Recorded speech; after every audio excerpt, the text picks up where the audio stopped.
Well, good morning, good afternoon, good evening, wherever you happen to be watching live or possibly in taped replay. This is yet another week of Ask Trina Anything, and we've got some very special things planned for you. But first of all, how about just saying hi? And do you have a message for our viewing and listening audience, Trina? Well, Scott, this is monarch butterfly season, and I've been very, very disappointed this year.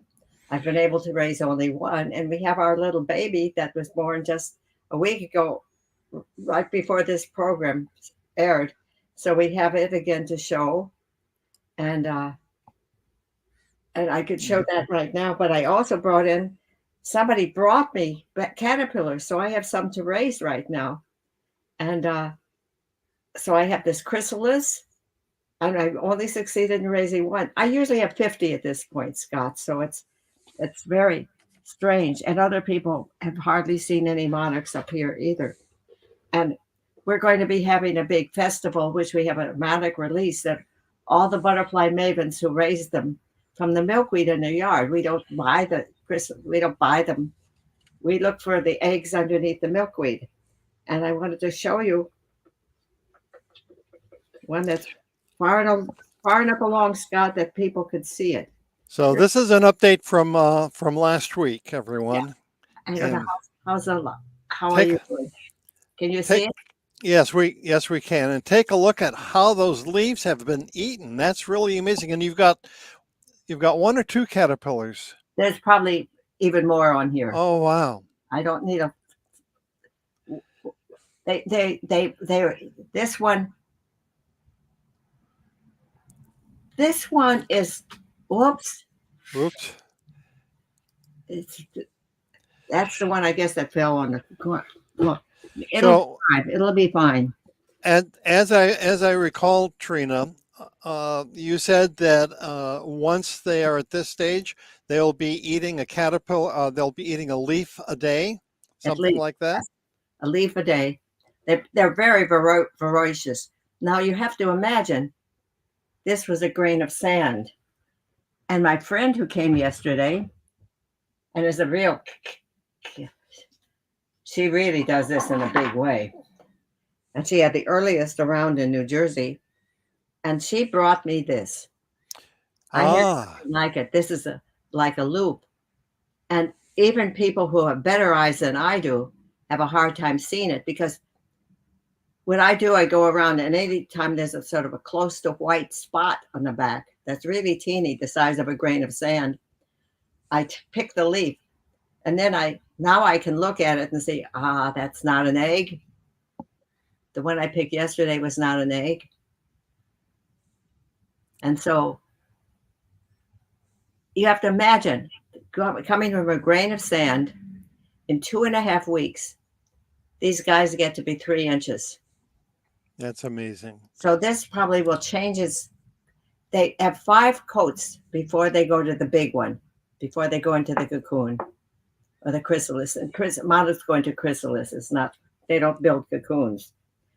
So that last the first time when they come out, you can hardly see them either because they're the size of a grain of sand. They were in this little grain of sand egg size and come out. So it's really teeny, maybe a 64th of an inch.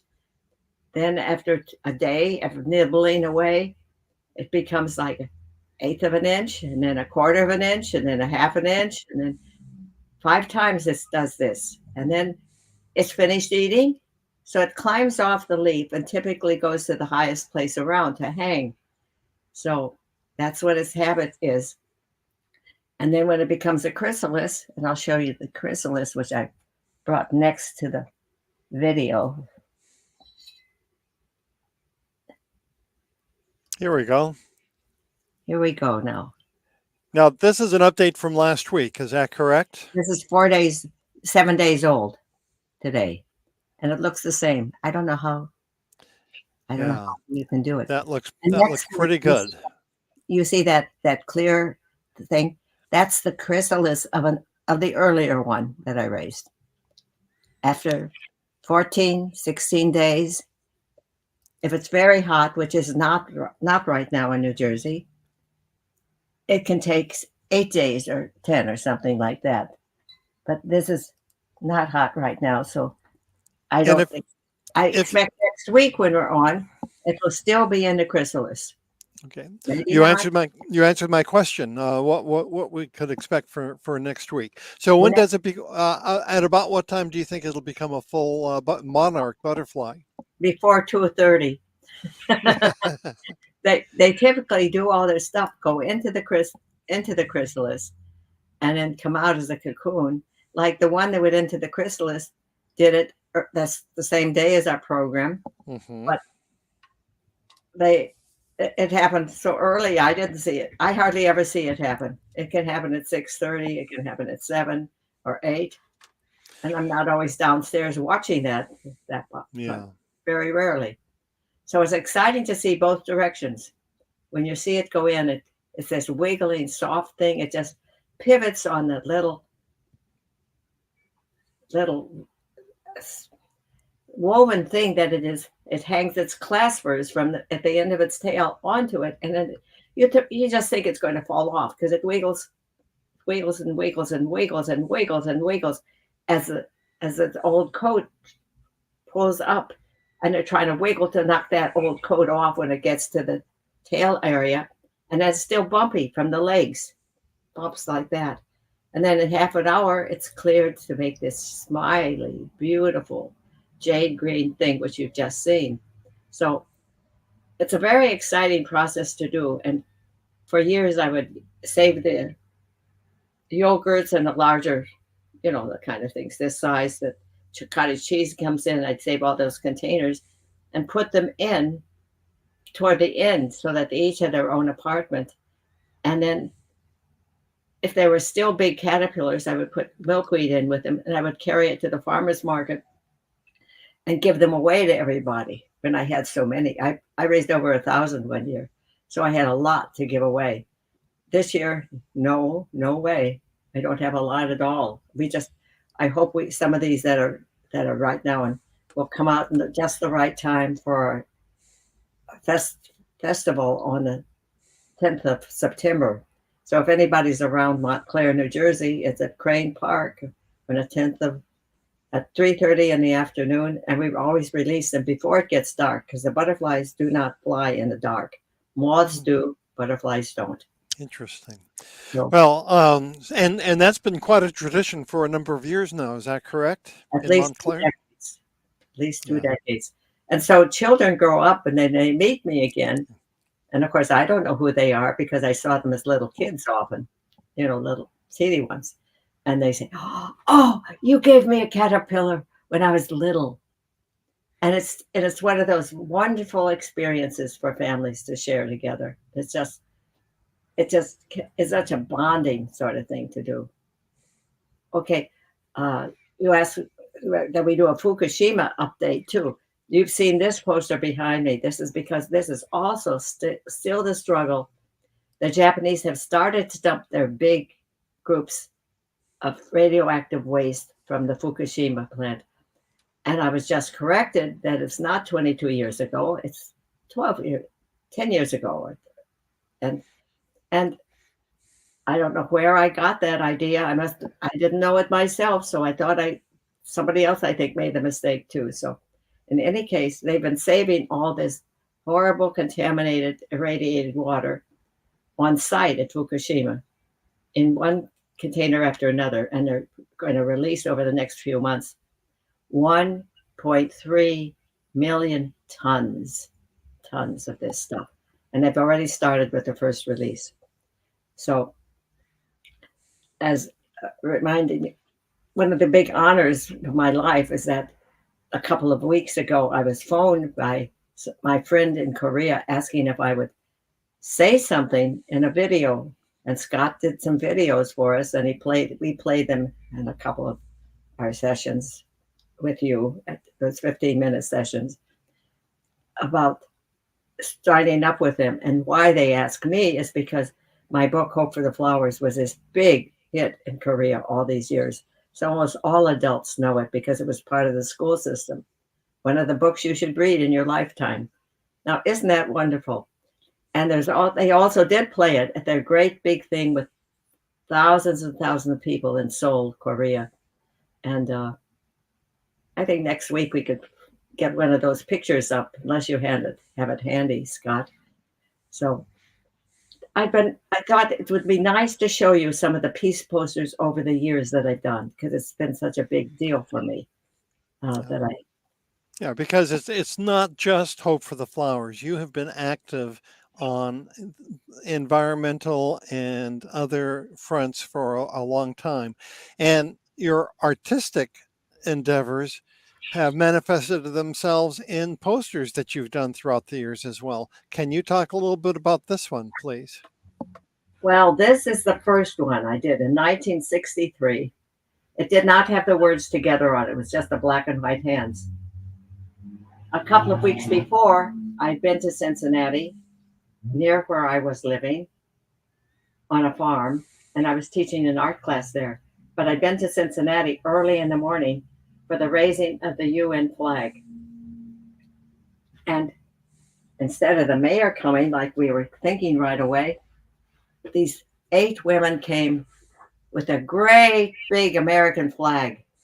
I think 20 feet wide, 2 poles and carrying it. And it said, "This is the only flag to which we pay allegiance." Oh. And guess who had her picture taken in front of it? Me. So there I was in front of the American flag when I was really here in support of the United Nations flag being put up for that day. And so I went back to the farm I was staying on at Grailville, Loveland, Ohio. I went back and I was teaching an art class. So we weren't going to let that happen again. And there was going to be this march, first civil rights march I was ever at, and really the first protest march. And I said, we can't go to that without posters.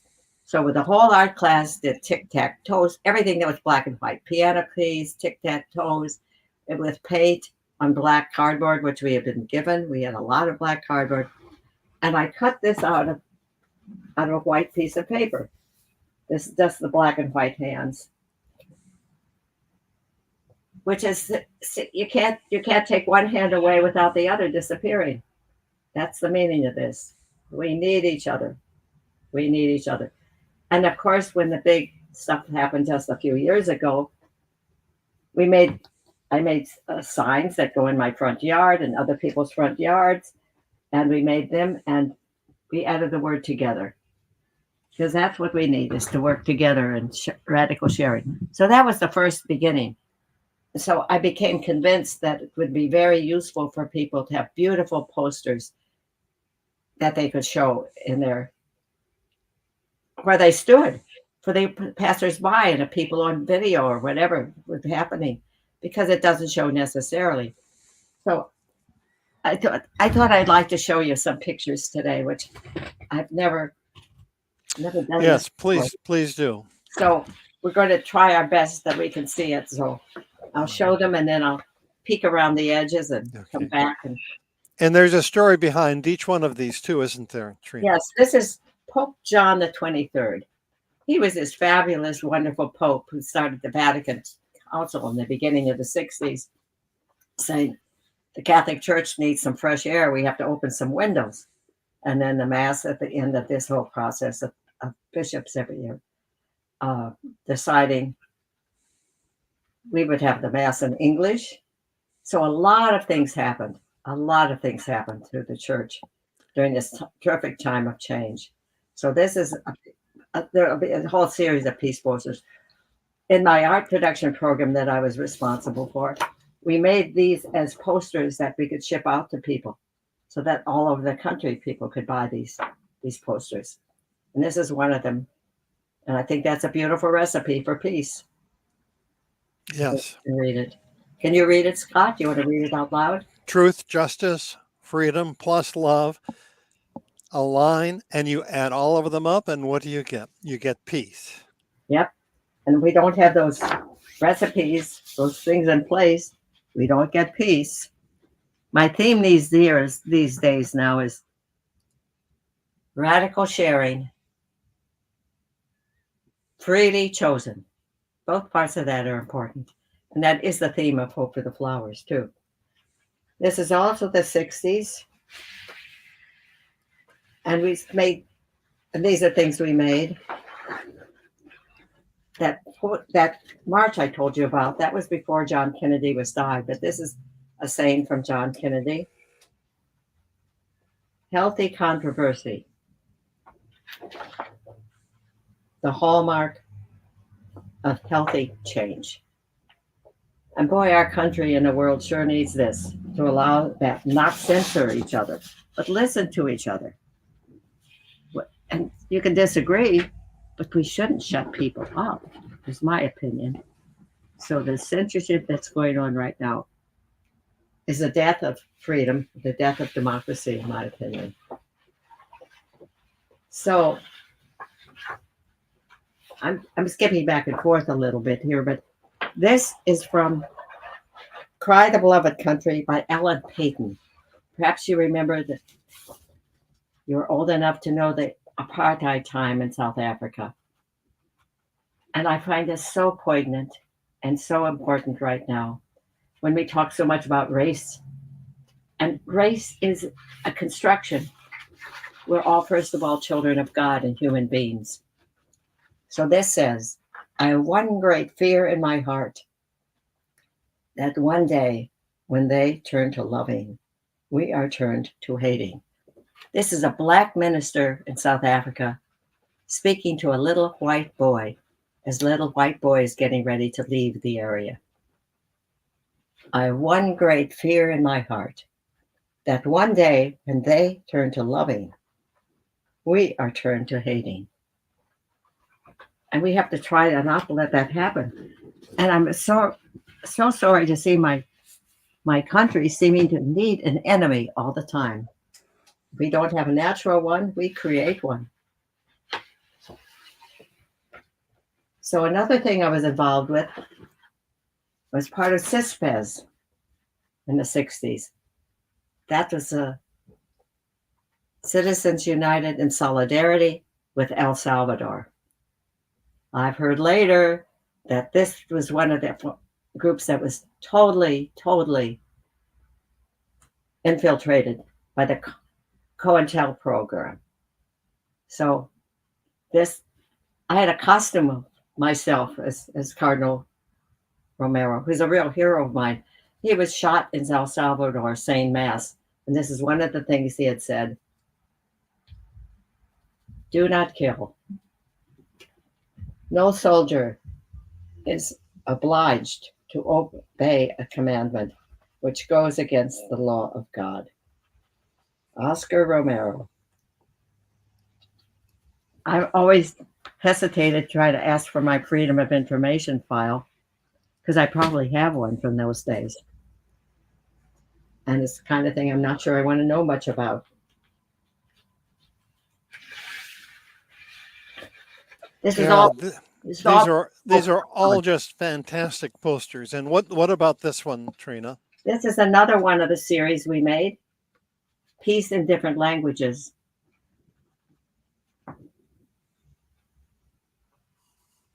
These are just basic languages. I have another one with lots more peace things on it, but this is visible for us here. So I still might try to get these out again and for sale. But that's marketing. One of our goals is to cultivate a very active community from the Facebook Hope for the Flowers Revolution Facebook, and perhaps we can talk a little bit more about that. But tell me first about this big, wonderful poster that you've got here. This is one from Cardinal Montini before he became Pope John Paul, who lived so long. It's the one who visited the United States a few times. Peace. Gift of God.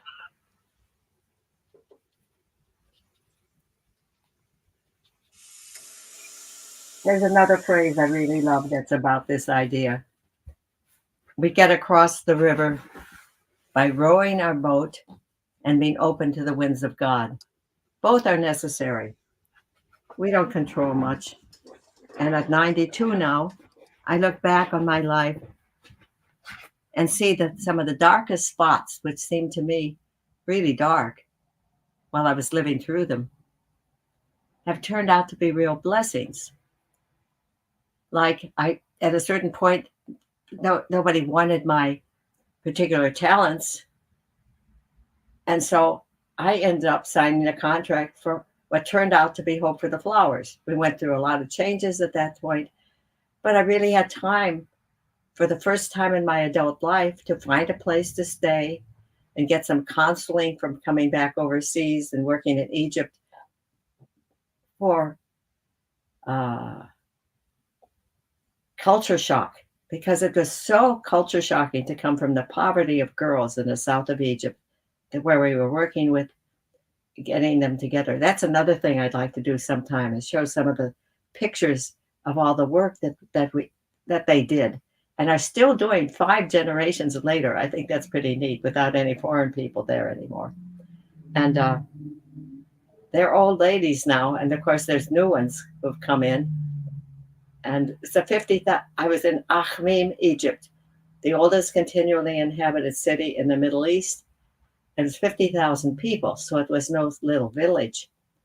And we helped develop this co-op for girls who, even under Nasser, when education was free through the doctorate level and everything, these girls too poor to even go to school. So we taught them to read, not read. We had experts from other experts were there who spoke Arabic well. I was the new one, so I was just learning. And then because of the 6-Day War in 1967, I was evacuated to Cairo. And I had no work in Cairo. So when it came a chance to leave, I left and ended up in Paris for a very exciting time. Martin Luther King was killed. Robert Kennedy was killed. And May 1968 was a powerful year, both here and every place, with revolution in the air.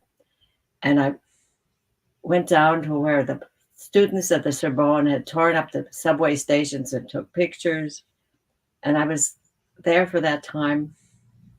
And I also took the train to Brussels because I heard that the artists were occupying the equivalent of our Metropolitan Museum, the Palais des Beaux-Arts, and sleeping under the Rembrandts and sleeping under all the masterpieces in their sleeping bags. They didn't let me stay with them overnight. I think they didn't want in case the police would come. You have this American woman. I was already 37 and be responsible. So they gave me hospitality elsewhere. But I remember asking a young man who was there, do you really think if you destroy the whole world order, good will come? And he said, yes. And I realized I wasn't sure about that at all. So that revolution idea is part of Hope for the Flowers too, because the butterfly doesn't destroy everything. It transforms into a cocoon. And it doesn't get there by climbing to the top of the pillar where it's thrown off after it's there a few minutes or a few days or whatever it takes, because there's another layer waiting to be on top. So this influenced Hope for the Flowers a lot, this whole Egypt and Paris experience. We're probably at the end of our time, right, Scott, or over? Well, we could continue, but let's wrap it up with a promise. If you'll be so kind to come back again this time next week. I guess so, until we figure out a better time. If you have suggestions for a better time, please let us know. And we are hoping to incorporate those who are in the Facebook Hope for the Flowers Revolution to be able to become more involved with the sorts of things that you'll be doing and will be doing in the year to come. Oh, we have so many plans right now. We want to reprint all the foreign rights that have come back to us. Like we're starting with the Chinese, and then we'll also have the Spanish, and then all the others. We have about 15 legal legal rights. And then we have people who have pirated it and not legal, but I feel very free to take those translations if we want to and publish those in ebook and POD. And if necessary, we make a real print edition, a regular kind of print edition. So that's an exciting, explainable thing. There's also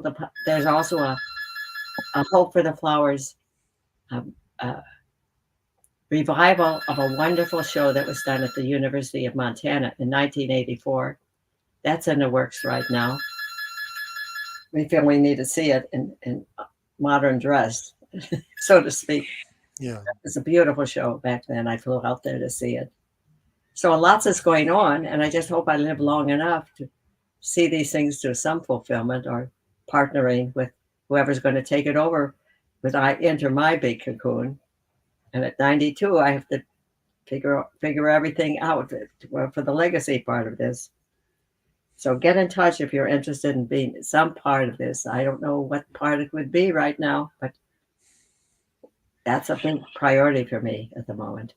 And people can get in touch with you through your website. Is that Yes, correct? be functioning pretty well. That's hopefortheflowers.com. Contact Trina. Okay. And until next week, thank you so much, Trina. So appreciate your time and sharing these precious memories and thoughts and observations of yours. Thank you, thank you, thank you. Thank you so much for coming. And thank you, Scott, for hosting.